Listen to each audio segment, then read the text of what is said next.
Hello again, welcome to another video of the Vinyl Brothers. Today I'll be talking about a vinyl record, but before, I'm not alone, so I would like to introduce you to my bud. I have a bud with me today. It's Budweiser. Nice sip. So after the introductions, let's talk about the record. So today I'll be talking about Lamentations. This is the live album from Opeth that has been released on vinyl this year, 2016, and the gig itself, it's not very recent. It's from 2003, but only this year they decided to release it on vinyl. And this initially was recorded in 2003 and it was released on DVD, and I got this DVD from Vinyl Brother Luis as probably a Christmas gift or a birthday gift. I'm not exactly sure, but I think it was around the year 2004 maybe. So although the DVD was released in 2003, I'm not sure. So this release comes with a sticker. This sticker is very simple, small sticker. It just says Lamentations live at Shepherd's Bush Empire, the legendary live show from 2003, released on 180 triple vinyl for the first time, and www.opeth.com. So I'm going to keep this one, and this is a triple record.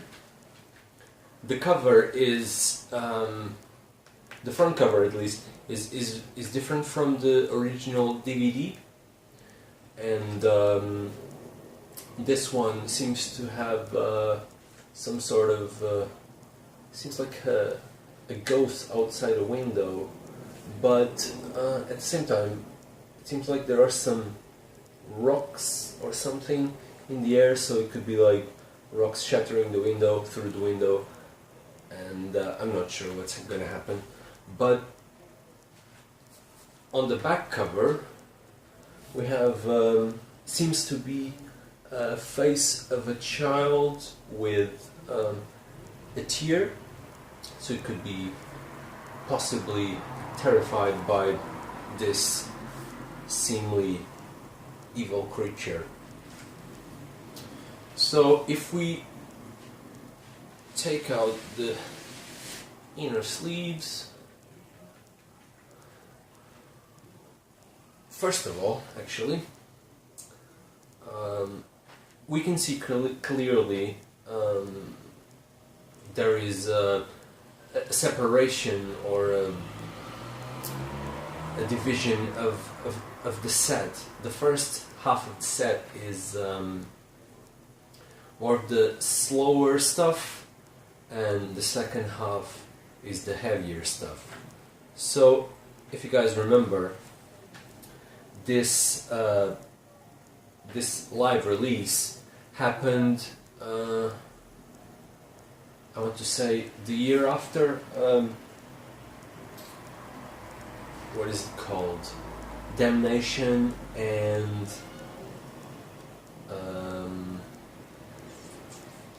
Deliverance were released, which were two albums. Initially were supposed to be one, but the label decided to release two different albums, and one is sort of more melodic, acoustic, and the other one is the heavy metal, distortion and screams and everything, and the first one was very soft one.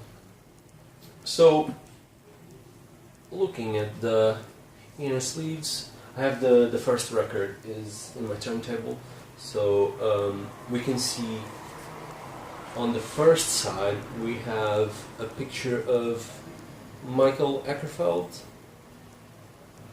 and on the reverse side his longtime companion until this release, Peter Lindgren, which I think after leaving the band went to work in IT or something like that. It's curious. And then, if we have a look at the second record, we have the two Martins, Martin Mendes and Martin Lopez. So here it is, the bass player, Mr. Mendes, and Mr. Lopez on the other side. So this release was basically the farewell for these two gents. Obviously they had a very different story in the Opeth history. This guy, Peter Lindgren, he had been in the band since the beginning, and this was sort of his farewell. I would say he was more of a rhythm guitar, I think you can call it that, and Michael would do most of the solos, if not all of them.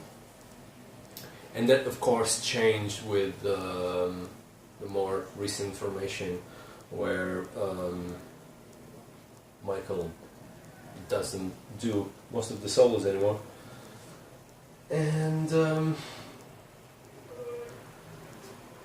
Mr. Martin Lopez, he was in the band not that long actually. I'm not completely sure what happened, what's the history behind it.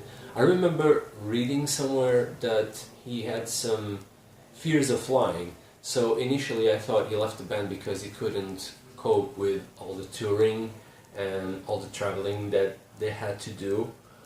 But since then he joined another band, and I'm not sure. So he's playing for Soen these days, and I think his drum work is really amazing. And I thought at the time when Blackwater Park was released, and even Still Life before that, that he was absolutely amazing in terms of fitting his drumming style into what Opeth sounded like at the time. And don't get me wrong, the current drummer, Mr. Axelrod, is absolutely amazing, but I don't know why I have sort of a more romantic view of the lineup that did this gig and this release in the end. So that was it. This record, this release at the time that was the DVD, sort of marks the official departure, I think, in a way, from the roots of pure heavy metal. Although Opeth always had the sort of the melodic, clear voice and the more heavy stuff. I think they always had that duality in their sound, but from this point on, the Michael Ackerfeld, which is obviously the main composer for all of the material of Opeth, went on a path of adopting a lot more of the progressive rock influences that he always confessed to have. So I think he left sort of the rebellious heavy metal, extreme metal, to his sort of sound, trying to find more of his sound, which I think at times he probably struggled in a way, in the sense that he didn't want to keep doing the same thing in terms of releasing the extreme stuff. So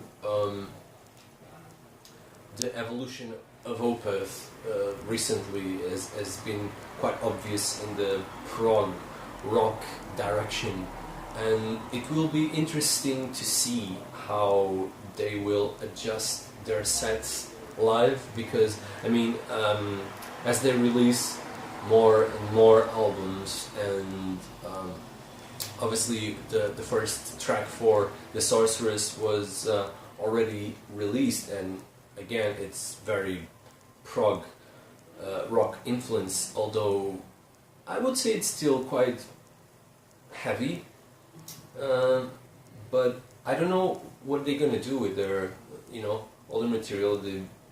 At some point they may just cut it off, their touring sets, and maybe save it for some sort of later revival tours that they may consider doing in a, you know, in a future far away. Anyway, I haven't spoken about the third vinyl. So this is the original cover of the DVD. Obviously, it's a bit faded in the back, but it was like seems like a porcelain doll back in the window. Again, the same rocks levitating. So I don't know, some sort of paranormal event happening here. And this is the listing again, as I said, half and half. First half the slower stuff, the second half the speedy, heavy stuff. And yeah, I'm very happy with having this release.